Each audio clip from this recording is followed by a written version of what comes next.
што беше нагласено за обележување на електронски обележување на површините, тоа е за да се обележа површините за може да ги пријава за субвенции за површина и за зелена нафта. А останува истото, значи нема никакви измени и субвенцијата за не договорено, него попредадено кило. Така да тутунарите да не се сакира, ќе му биде во целост исплатено.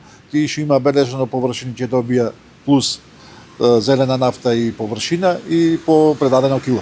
Така. Во однос на соопштението од Агенцијата за финансиска поддршка на руралниот развој, стоеше 2025 година во соопштението за објаснување на тоа како ќе се исплаќа субвенцијата за ланската реколта. Дали тоа важи и за оваа актуелна реколта? Да, ова важи за актуелната реколта, да останува, нема никаква промена.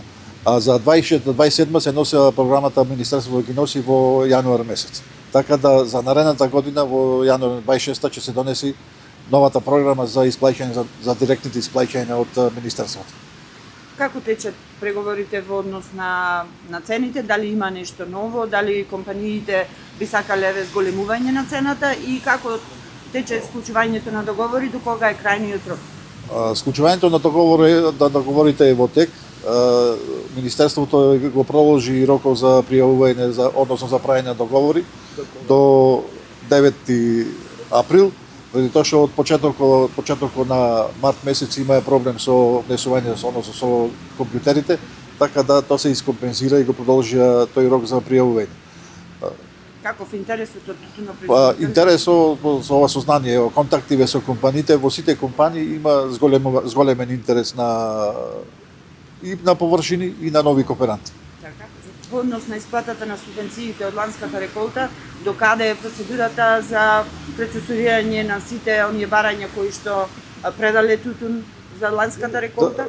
Инспекторатот има извршена контрола во сите откупни компании, така да завршена е контролата и очекуваме до крајот на месецот април, одно пред почетокот на мај, да биде исплатена субвенцијата за тутун во целост.